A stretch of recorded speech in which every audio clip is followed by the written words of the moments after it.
रात के दामन में इतना अंधेरा नहीं है जितना मेरे दिल में खौफ का अंधेरा है। एक बाप के दिल पे क्या गुजरती तुझे पता नहीं है। ऊपर से तेरा मोबाइल भी बंद था। सॉरी डैडी, गलती हो गई। दोबारा ऐसी गलती मत करना बेटी। जवान बेटी जब घर से बाहर ज्यादा देर तक रह जाती है तो बाप के कलेजे पर 1000 छुरियां चलने लग जाती हैं। कैसे कैसे खौफों के समंदर उसके दिल में मौजें मारने लग जाते हैं। कभी मत करना बेटी, तुझे नहीं मालूम मैं तुझसे कितना प्यार करता हूं। जा, थकी हुई आराम कर। जा, जा। बदले मियां। जी साहब।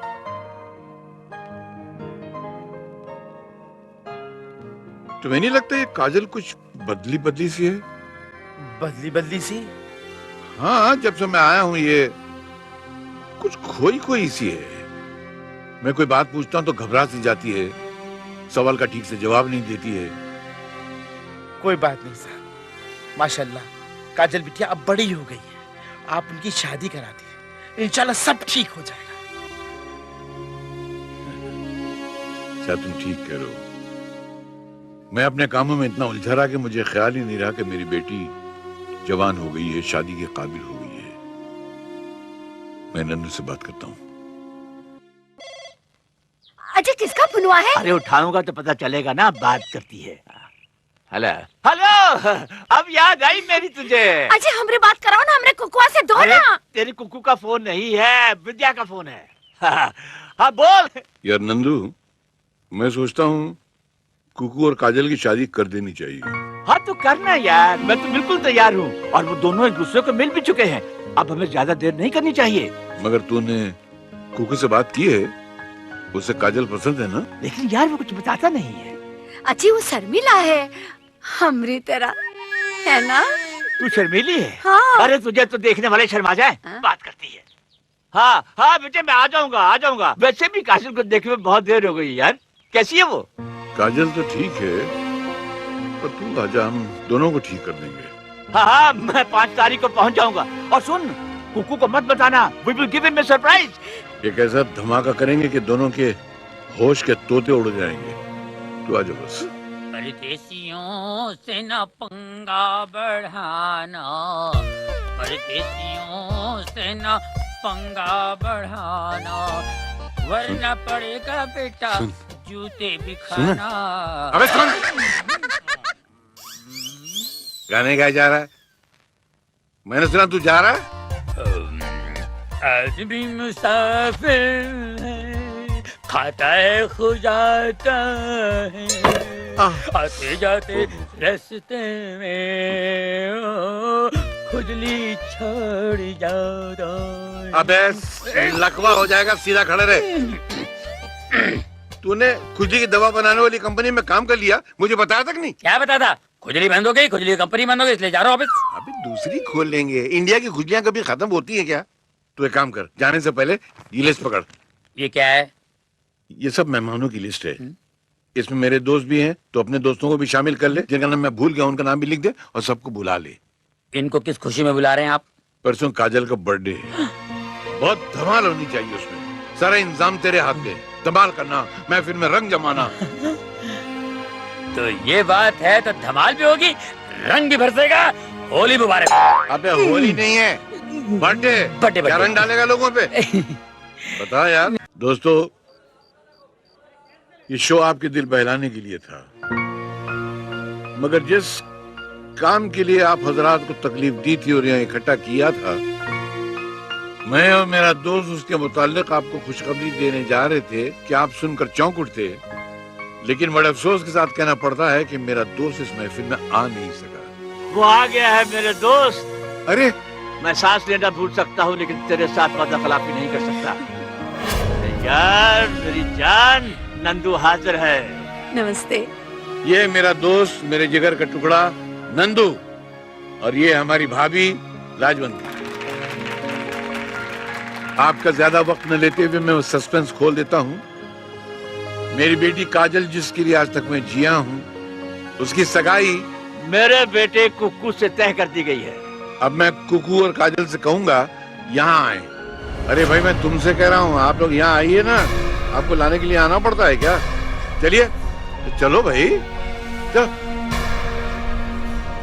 आओ। और तुम यहाँ आओ, चलो अपने माँ बाप के पैर छुओ। माँ बाप?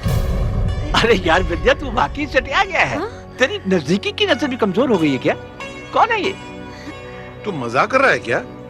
अरे तेरा बेटा और कौन है? भाभी अपने बेटे को पहचानने से इनकार कर रहा है। मजाक तो आप कर रहे थे भाई साहब, ये हमारा बेटा नहीं है। हाँ भाई ये हमारा बेटा नहीं है, हमारा कुक्कू नहीं है ये। क्या? हाँ ये आपका कुकू नहीं है? नहीं है। ये सच है कि कह रहे हैं तुम कुकू नहीं हो? जी नहीं, मैं इनका बेटा नहीं हूँ। तो फिर कौन हो तुम? मेरा नाम महेश है। एक मिनट,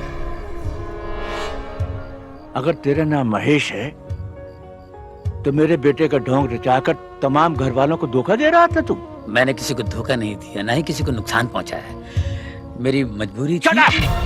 तेरी मजबूरी नहीं, तेरी साजिश है। मेरे बेटे को अगवा करके तुमने इस घर में क्या खेल खेला है? बता मेरा कुक्कू कहाँ है? कहाँ है मेरा बेटा? बता वरना मैं तेरी जान ले लूंगा। मैं यहाँ हूँ पापा। कुक्कू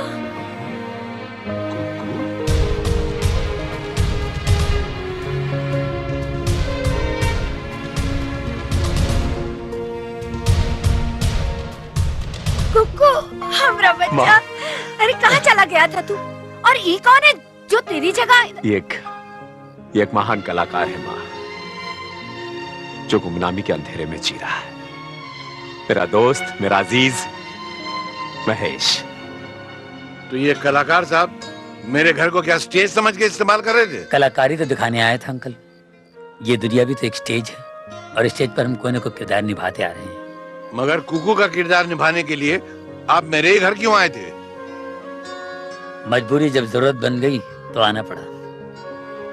ये दुनिया बहुत बेरहम है अंकल, इसी ने मुझे बेरुपया बनने पर मजबूर कर दिया। मेरी मजबूरी मेरी माँ थी, मेरी बीमार माँ। डॉक्टर साहब ने कहा अगर इनका ऑपरेशन नहीं किया गया तो ये मर भी सकती है, 3 लाख रुपयों की जरूरत पड़ेगी। ये कलाकार लाखों दिलों का मनोरंजन करने वाला 3 लाख रुपए जुटा नहीं सका। ऐसे में कुक्कू मेरे पास आए और मुझसे बोले अगर तुम्हारी कला मेरे काम आती है, मैं भी एक बेटा बनकर तुम्हारी माँ के काम आऊंगा। मैंने कहा ठीक है। फिर मैं कुक्कू बनकर यहाँ आ गया। मैं जानता हूँ एक कलाकार के लिए गिरी हुई बात है। मैंने अपने जमीर का गला घूंटकर जो कुछ भी किया अपनी बीमार माँ के लिए किया। मैं मजबूर था, फिर भी मुझसे कोई गलती हो तो मैं आप लोगों से माफी चाहता हूँ। लेकिन बेटे तुम खुद को नहीं विद्या अंकल के घर आना चाहते थे? हाँ। पापा मैं दिल के हाथों मजबूर हो गया था। एक मिनट पापा।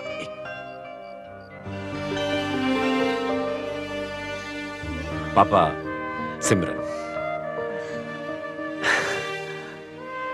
सिमरन मेरा प्यार है पापा। इसी के प्यार में मैं काफी आगे निकल चुका था और यहाँ पर आप मेरी शादी काजल से करा देना चाहते थे। अगर मैं इनकार करता तो पता नहीं आप गुस्से में क्या कर बैठते। एक तरफ आपका क्रोध और दूसरी तरफ सिमरन की वफा। अंकल जब मैं कल घर फोन किया तो मेरा खास नौकर जो मेरा इन्फॉर्मर भी है उसने बताया कि मम्मी पापा मुंबई गए हैं। मुझे लगा कि वो आप ही के पास आए हूँ, अब मामला उलझन में पड़ सकता है और महेश भाई सारे प्रॉब्लम में पड़ सकते हैं। इसीलिए मैं सिमरन को लेकर यहाँ पर आया ताकि आप लोगों का हमें आशीर्वाद मिल सके और माफी भी मांग सके आप लोगों से। आप लोग तो अपने मकसद में कामयाब हो गए, मगर मेरी बेटी की जिंदगी बर्बाद कर दी आप लोगों ने। वो तो बगैर शादी की रह गई ना। आपकी बेटी बगैर शादी की नहीं है डैडी।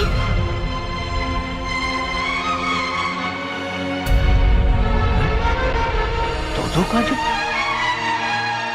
डैडी हमने शादी कर ली है। आई एम सॉरी डैडी, मैं अपनी मर्जी से शादी करना चाहती थी। माँ बाप की मर्जी कभी कभी बच्चों के लिए शादी के बाद बेबसी का सबक बन जाती है। डैडी मैंने अपनी सहेली संगीता को इस मझधार में डूबते हुए देखा है। कुकू को मैंने बचपन में देखा था, इसलिए उनके मिजाज को अच्छी तरह से नहीं जानती थी। आपके कनाडा चले जाने के बाद नंदू अंकल का एक रात फोन आया। उन्होंने कहा कि आपकी कनाडा से लौटते ही मेरी और कुकू की शादी कर देंगे।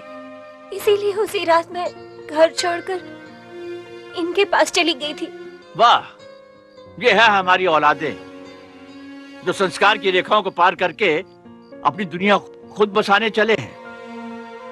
आशीर्वाद तो मैं तुम दोनों को दिलवा ही दूंगा, लेकिन अगर वक्त ने करवट ली और तुम्हारी औलाद ने तुम्हारे साथ ऐसे ही किया तो उसका क्या जवाब दोगी बेटा? Uncle, we are very sorry. हमें हमारी गलती का एहसास है, प्लीज हमें माफ कर दीजिए। एहसास के इस अंधे बहरे माहौल में अगर तुम वाकई अपनी गलती महसूस कर रही हो तो हम तुम्हें माफ करते हैं। लेकिन एक बात है, ये तो समझ में आया कि महेश कुक्कू बनकर यहाँ एक्टिंग क्यों कर रहा था, लेकिन मैडम आप किस खुशी में काजल की एक्टिंग कर रही थी? मैं कोई एक्ट्रेस नहीं हूँ, मैं रानी हूँ, एक बदनसीब हालात की मारी लड़की जिसका ना कोई रास्ता है ना कोई मंजिल। एक रात शराब के नशे में धुत रास्ते से जा रही थी तो ये महेश जी मुझे काजल समझकर उठाकर यहाँ ले आए।